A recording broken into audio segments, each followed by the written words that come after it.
పోయి రిక్వెస్ట్ చేస్తే మన్మోహన్ సింగ్ గారికి చెప్పి బిల్లు పెట్టిస్తే అన్ని రాజకీయ పార్టీలు మమత కావచ్చు, మాయావతి కావచ్చు, శరద్ పవార్ కావచ్చు, లల్లు ప్రసాద్ యాదవ్ కావచ్చు, అన్ని పార్టీల వాళ్ళు మద్దతు ఇచ్చారు కాబట్టి మా బీసీలు ఏది ఐఐటి ఐఐఎంలో 1,20,000 జీతాలు సంపాదిస్తున్నారు. అదేవిధంగా all India institute of medical సైన్సెస్లో డాక్టర్లు అవుతున్నారు. నేను అనేది ఏమిటంటే మీరు ఏం చేస్తారో చెప్పున్నావు. ఎంతసేపటికి ఆరోపణలు. మీరు ఈ దేశంలో క్రిస్టియన్లను వదిలేదు, చర్చిల మీద అటాక్ చేస్తారు మీ ఆర్ఎస్ఎస్ వాళ్ళు. మీరు అంటే కేవలం హిందూ మతం వాళ్ళే ఉండాలి అనేది మీ కల్చర్. అది జరిగే పనే కాదు. దేశ విభజన జరిగినప్పుడు ముస్లింలు ఇక్కడ ఉన్న వాళ్ళు ఇదే మా మాతృ దేశం అని అంటున్నారు. అదేవిధంగా క్రిస్టియన్స్ కానీ ఎక్కడ కూడా వాళ్ళ మీద అటాక్ చేయడం, హిందూ దేశం చేయాలనే మీ కలలు ఎన్నడూ నిజంగా అది ఈ ఎలక్షన్లో తేలిపోతుంది. తప్పనిసరిగా రేవంత్ రెడ్డి గారు ఏం ఆలోచన చేశారో ఒక మహిళలకు ఇచ్చే 2,500. ఎందుకంటే ప్రతి ఇంట్లో 4-5 ఆడపిల్లలు ఒక మగపిల్లాడు ఉంటున్నాడు. కొన్ని ఇళ్లలో అయితే అందరు ఆడపిల్లలే కనుక అందరికీ మేము ఇయ్యలేము. కనుక నేనేమన్నాను, ఏది చార్మినార్ దగ్గర రాజీవ్ గాంధీ ఏది సద్భావన యాత్రలో నేను చెప్పిన ముఖ్యమంత్రి గారు ఇంటికొక్కరికని ఇవ్వండి, మహిళలు ఒక్కటి ఆలోచించారు. అందరికీ ఎక్కువ ఒక ఇంటికి ఒక మహిళకి ఇస్తే వాళ్ళు సంతోషపడతారు. 2,500 దాన్ని కూడా ఈ ఎలక్షన్ కాగానే ఇవ్వడం జరుగుతుంది. అదేవిధంగా యావత్ భారతదేశంలో ఎవరు కూడా స్పోర్ట్స్ సిటీ చేయలేరు. ఏది పటియాలలో ఉన్నది అది కూడా కేంద్ర ప్రభుత్వం ఉన్నటువంటి క్రీడా ప్లేసు. అది మొట్టమొదటిసారిగా తెలంగాణలో స్పోర్ట్స్ సిటీ చేస్తున్నారు. కాబట్టి నేను మొన్ననే ఆయనకు ఒక రిప్రజెంటేషన్ ఇచ్చిన.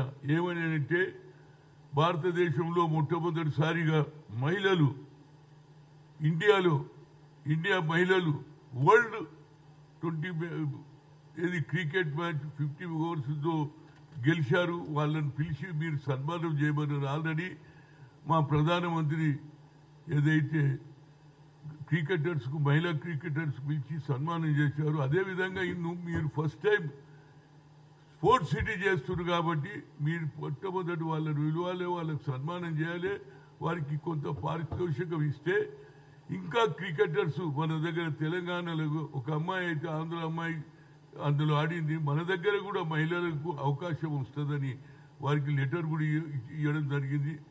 నేను అనేది ఏంటంటే ఏదైనా ఎన్నికలలో మీరు ఏం చేస్తారు ప్రజలకు అనేది నా బీఆర్ఎస్ చెప్తలేదు, బీజేపీ చెప్తారు. ఇప్పటికనే చెప్పుకుంటావో ఏం చేస్తారు మీరు 3 ఏళ్ళు మేమే ఉంటాం ప్రభుత్వంలో, మేమే చేయగలుగుతాం. మీరు ఏం చేయగలుగుతారు? ఒకటి మీరు ఆపగలుగుతారు. ఏది కిషన్ రెడ్డి అంటుండు కదా సన్న బియ్యం అకౌంట్ అంటే వాళ్ళ సన్న బియ్యంలో వాళ్ళ ఉద్దేశం కేంద్రం నుంచి 70% మేము ఇస్తున్నాం కాబట్టి దాన్ని ఆపేస్తామంటున్నారు. ఇదే కర్ణాటక బాబు.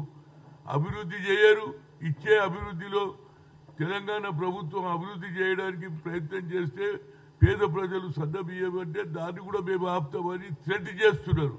దాని మీద మాకు ఏమంటున్నారు, వీళ్ళు ఇయ్యరు అంటారు. మీకు ఇదే మీరు ఎన్నికల్లో ఈ ఉప ఎన్నికల వల్ల మీకు ఏమి అంటే కేవలం ఈ ప్రభుత్వానికి చెడ్డ పేరు తేవడానికి ప్రజలకు అర్థమైపోయింది. అప్పుడంటే 30-40 ఏళ్ల కింద టీవీలు లేవు, ఎక్కువ ఏది పత్రికలు లేవు. ఇవాళ అందరి చేతిలో పత్రికలు వచ్చినాయి, ల్యాప్టాప్ వచ్చింది, అదేవిధంగా సెల్ ఫోన్లు వచ్చినాయి.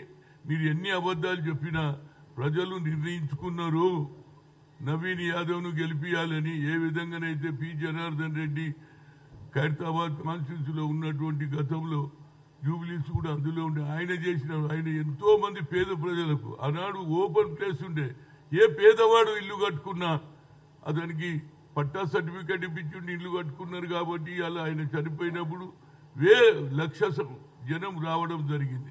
అదేవిధంగా అదే అడుగుజాడలో నడుస్తున్నటువంటి నవీన్ యాదవ్ తప్పనిసరిగా గెలుస్తాడు. ఈ 2 పార్టీలు కేవలం ప్రజలను తప్పుదోమని పట్టించి ఓట్లు తీసుకోవాలి అనే ప్రయత్నం చేస్తున్నది తప్ప ఒక్క నాయకుడు కూడా మేము వస్తే ఇది చేస్తాం, ఈ పేద ప్రజల ఇల్లు ఏం లేదు. గతంలో ఉన్న ప్రభుత్వం 2 బెడ్రూమ్ కట్టించి అట్లనే పెట్టిండ్రు. ఇవాళ మా ప్రభుత్వం 2 లక్షల పైన ఇండ్లు కట్టిస్తామంటున్నాం. ఇవ్వడం మొదలు పెట్టినాం మేము ఆల్రెడీ. మీరు ఏం చేస్తారో చెప్పండి. మీరు ఏం చేయలేరు. కేవలం మాటల గారిని, మాటలతో ప్రజలను మోసం చేయడానికి ప్రయత్నం చేస్తున్నారు. తప్పనిసరిగా నవీన్